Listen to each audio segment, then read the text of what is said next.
तो सन्मुख अज्ञान बनना पड़ेगा। यदि ज्ञान लेना चाहते हो तो सन्मुख अज्ञान बनना पड़ेगा, और जब अज्ञान बन करके सन्मुख हो जाओगे तो ज्ञान अपने आप मिलता जाएगा। बेटा इनसे सीखना इस जात का प्रेम,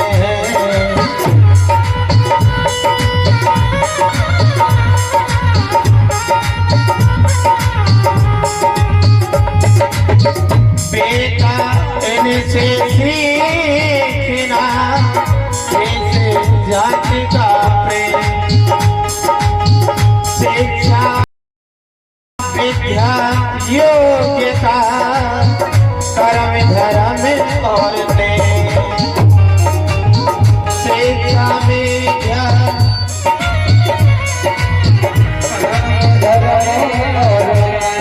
वीरता बढ़ई और बेटा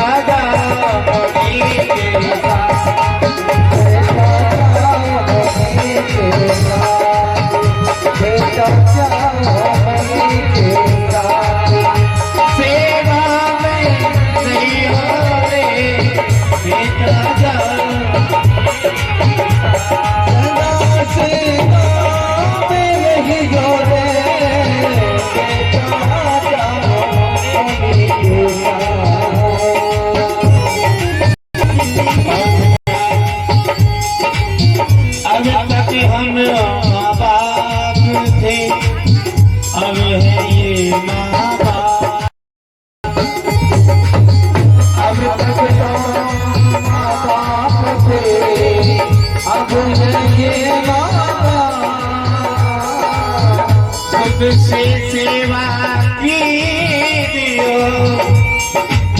होए इन्हें संतान,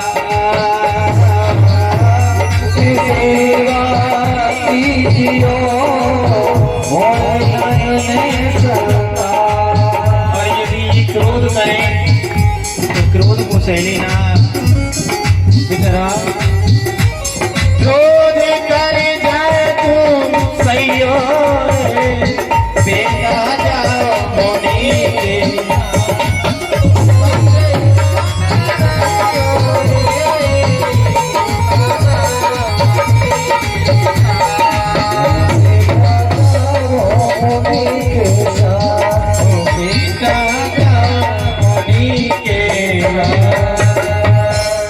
आपको मुनि भाई विश्वामित्र जी के साथ में जाना है, और यदि क्रोध करें तो सह लेना, क्योंकि क्रोधी महात्मा है और इनकी सेवा करना बेटा राम।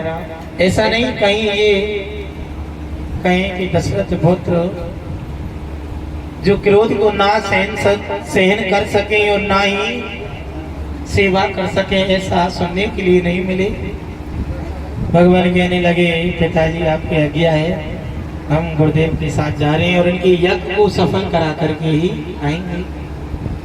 चलने लगे गुरुदेव के साथ, जैसे प्रभु श्री राम लक्ष्मण दोनों भैया चलने लगे। गुरुदेव से कहा कि भैया लक्ष्मण, हमें याद आया हम किस लिए जा रहे हैं, राक्षसों का अंत करने के लिए। ऋषि विश्वामित्र जी की मुनिवर के यज्ञ को सफल कराने के लिए तो हम अपनी माँ से आज्ञा लेकर आते हैं, और उनसे, क्योंकि दोनों भाइयों के शस्त्र धनुष बाण माँ कौशल्या के भवनों में थे। गुरुदेव से कहा गुरुवर आप यहाँ पर विराजमान हुए और हम अभी जाते हैं, माँ से आज्ञा लेकर आते हैं। ऋषि विश्वामित्र जी ने कहा कि पिताजी ने तो इतने समय में आज्ञा दी है और माँ ने तो आज्ञा दी थी। कहा कि गुरुदेव हमारे पिताजी क्षत्रिय हैं और हमारी माँ क्षत्राणी है। जैसा हमारे पिताजी कह देते हैं वैसे ही हमारी माँ भी आज्ञा दे देती है। आप यहीं पर आसीन रहो, हम अभी आते हैं। भवनों में गए, माँ के लिए प्रणाम किया, कहा कि मैया माँ प्रारंभ हो गई, बेटा फलार कीजिए, स्नान वस्त्र धारण कीजिए, अच्छे अच्छे वस्त्र, कि माँ हमें मुनिवर के साथ में जाना है और वहाँ जाकर के मुनिवर के यज्ञ को सफल कराना है।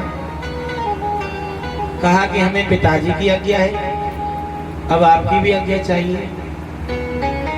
कि आज्ञा तो हमारी है, लेकिन आप कहीं जाकर मुनव्वर के साथ जाकर हमें भूल मत जाना। कितना वात्सल्य भाव होता है माताओं के हृदय का।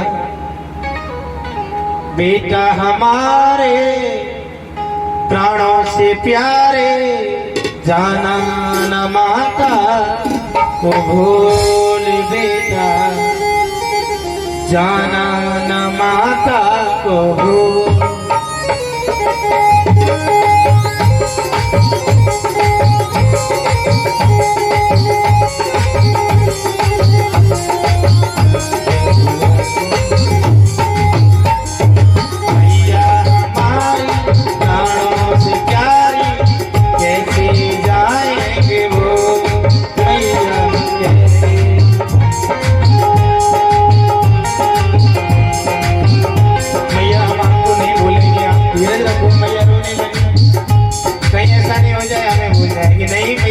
हम आपको नहीं भूलेंगे, कैसे जाएंगे वो मैया, कैसे जाएंगे वो। मैया हम आपको नहीं भूलेंगे। माँ के यहाँ से धनुष बाण लिए गुरुदेव के पास पहुंची, और जैसे ही गुरुदेव के समीप गए तो यहाँ पर ऋषि विश्वामित्र जी ने भगवान की परीक्षा ली। परीक्षा ली, कहा कि राम जी और लक्ष्मण जी, मेरे आश्रम के दो रास्ते हैं, एक 3 दिन का है और एक 3 पहर का है। मुनव्वर क्या अंतर है? 3 दिन के रास्ते में अनेक संत मिलेंगे और 3 पहर के रास्ते में अनेक राक्षस मिलेंगे। भगवान कहने लगे कि हमें जहाँ राक्षस रहते हैं वहीं उसी स्थान से ले चलो। 3 पैर के रास्ते से चले, और जैसे ही भगवान चलने लगे, सामने सन्मुख ताड़का से भेंट हुई। सूर्य वंश में पहला सामना भगवान ने वध किया ताड़का का, और चंद्र वंश में द्वापर युग में बालकृष्ण भगवान ने वध किया पूतना का। ये सबसे पहली भेंट हुई। एक गई बाण प्राण हर लीना, दीन जान ते ही निज पर दीना। एक ही बाण से ताड़का का गोविंदाई नमो नमः हो गई। दीन जानते ही निज पद दीना। उन चरण पादुकाओं को प्रभु श्री राम ने धारण कर लिया। चरण पादुकाओं को धारण क्यों किया? क्योंकि एक बार महाराज दशरथ जी वन में गए, भ्रमण करते करते प्यास सताने लगी। वन में जब ताड़का बाल अवस्था में थी, महाराज दशरथ जी के लिए जल पिलाया। महाराज दशरथ जी ने कहा कि बेटी आपने जल पिलाया है, आप हमसे वरदान मांगिए। तो वरदान में ताड़का ने मांगा कि यदि आप देना चाहते हो तो 14 वर्ष का राज मुझे चाहिए। अयोध्या का राज, वो भी 14 वर्षों का। कह दिया कि बेटी ठीक है। शर्त राखी गई कि जब मैं किशोर हो जाऊंगी तब अपना राजपाट संभाल लूंगी। किशोर अवस्था में हुई ताड़का राजपाट लेने के लिए अयोध्या सभा में आई। कहा कि महाराज मेरा राज पाट दीजिए मुझे 14 वर्षों के लिए। महाराज ने राहगीरों से सलाह ली, मंत्रियों से। राहगीर रहा करते जिन्हें आज राय शब्द से संबोधित किया जाता है।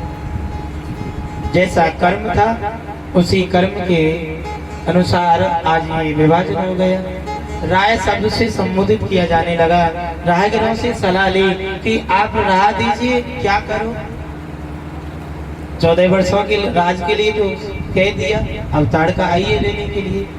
राहगीरों ने कह दिया कि महाराज आपके राज अभिषेक पर, आपके राज सिंहासन पर और नारी विराजमान होगी, ये अच्छी बात नहीं है। आप ये कह दो बेटी बदले में जो चाहिए वो ले लो, लेकिन राज सिंहासन नहीं मिलेगा। ना चाहते हुए महाराज दशरथ जी के मुख से मना निकल गया कि आप कुछ बदले में ले लो। जब इनकार निकल गया, ताड़का ने उसी दिन से भयंकर रूप धारण कर लिया, वनों में रहने लगी और मना कर दिया कि आप राज सिंहासन नहीं दे सकते, तो मुझे अब कुछ नहीं चाहिए। जो आज हमारे वेद गाते हैं, संत कहते हैं और विद्वान कहते हैं, जब जब हुई धर्म की हानि। और एक विशेष बात क्षत्रिय वंश से ये मर्यादा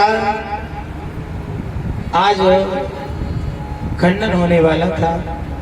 वो मर्यादा है कि रघुकुल रीत सदा चल आई, प्राण जाए पर वचन ना जाए।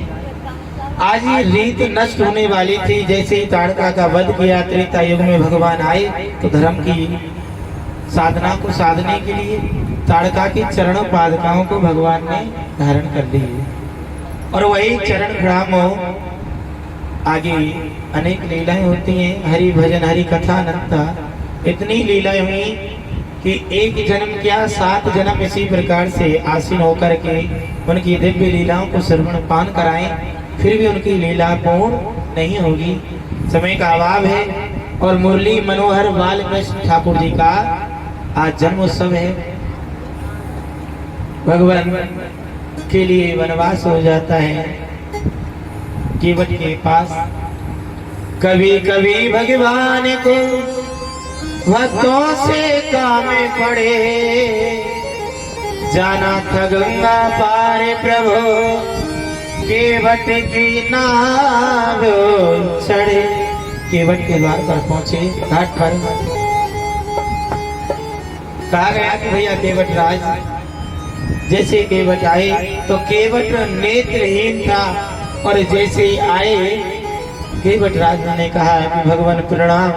प्रभु श्री राम के मुख से निकल गया कि केवट राज तुम्हारे नेत्र सफल हो। केवट राज के नेत्रों में ज्योति आ गई। अब ज्योति आई, दिखाई देने लगा। केवट ने कहा प्रभु आप क्या चाहते हो? भैया केवट राज हमारी गंगा पार कीजिए, हमें गंगा पार होना है। केवट राज ने कहा भगवान आप जब जनकपुर गए, गौतम नार श्राप बस उपल दे धरी धीर, चरण कमल रज चाहत है कृपा करो रघुवीर। गौतम नार अहिल्या जो रज लगते ही वो नारी बनकर चली गई। और आप बताइए भगवान मेरी छोटी सी है ना प्यारे जादू भरे पा, मोए डर लागे राम, कैसे बिठाऊं तुम्हें नाव में।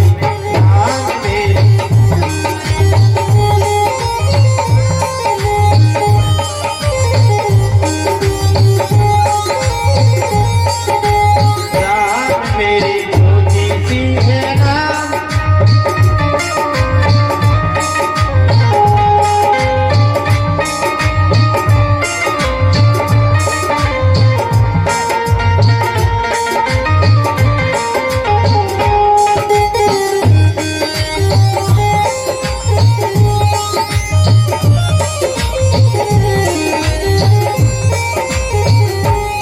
और भगवान जब पत्थर से बने गई नारी, जब पत्थर से बने गई नारी, पत्थर से बने गई नारी, मेरी हाथी के नाम पुरानी, मेरी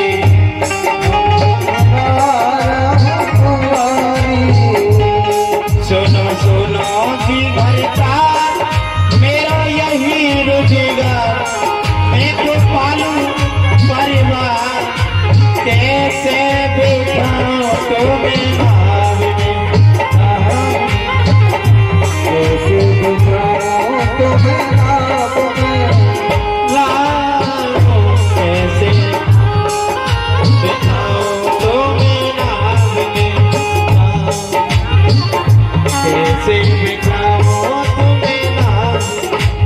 भगवान सुनो सुनो जी भरकार मेरो यही रोजगार, मैं तो पालू परिवार कैसे बिठाऊं तुम्हें नाव में।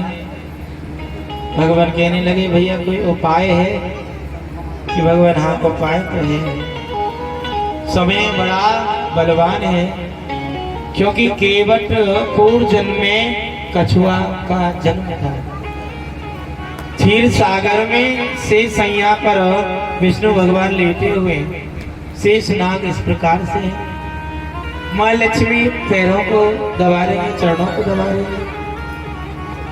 केवट का ये भाव था कछुआ का जन्म, लेकिन भाव कितना अच्छा कि मैं अपने हाथों से विष्णु भगवान के चरणों को स्पर्श करूं। जैसे सिर की तरफ जाए कछुआ केवट तो शेष नाग फुसकार से कोसों दूर कर देते। चरणों की तरफ जाए तो माँ लक्ष्मी कह देती यहाँ तो मेरा स्थान है, जाइए। आज लक्ष्मी जी कौन है? माँ जानकी जी। और शेष नाग कौन है? लक्ष्मण जी। आज लक्ष्मण जी भी मौन खड़े और माँ लक्ष्मी जी भी मौन खड़ी है। आज सुंदर अवसर है, केवट ने विचार प्रकट किया। तो समय कभी भी समान नहीं होता है। कहने का भाव ये है,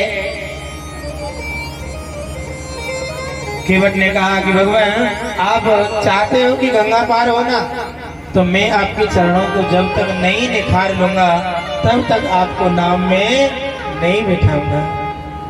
भगवान तो अंतर्यामी है, घट घट के जानन हारी है। कहने लगे भैया केवट एक समय वो था जो चरण स्पर्श नहीं हुए, आज हम स्वयं चल के आए आपके पास, आप चरण स्पर्श कीजिए। तो आज तो पात्र अनेक प्रकार के चल गए हैं, लेकिन उस समय खटौटी हुआ करती। खटौटी में जल लेकर आए केवट, चरण निहारे, चरण धोए चरणामृत लेंगे, खुल गए भाग हमारे रे, लइयो लइयो रे खटौटी में पानी रे। पानी लेकर आए, चरणों को निहारा, चरण स्पर्श किए और कहा कि भगवान अब आप विराजमान हुए। केवट पार गंगा पार कराई, गंगा पार कराई और गंगा पार करते ही भगवान विचार करने लगे कि आज केवट की उतराई में देने के लिए कुछ भी नहीं है। आप एक शब्द श्रवण करते हैं और बोलते भी हैं, सीता। सीता किसे कहा जाता है? अब सांसारिक वासनाओं में उसका भाव तुम अलग मानते हैं, लेकिन सीता उसे कहा गया है शास्त्रों में, सिए ही पिए जानन हारी, मन मुदित उतारी। सीता केवल उसे कहा जाता है जो अपने प्रियतम, अपने प्राणनाथ की भावना को केवल उनके ललाट से, चेहरा से, भावनाओं से, मुखारविंद से ही समझ जाती हैं। सीता उसे कहा जाता है। माँ जानकी जी ने जैसे देखा कि प्रभु ऐसा भाव विचार कर रहे हैं, अपनी मुद्रिका दे दी, लीजिए प्रभु इसे दे दो। भगवान कहने लगे भैया केवट राज, केवट पार उतरने की लीजिए उतराई है, इस बियाबान जंगल में और ना कुछ धन भाई है।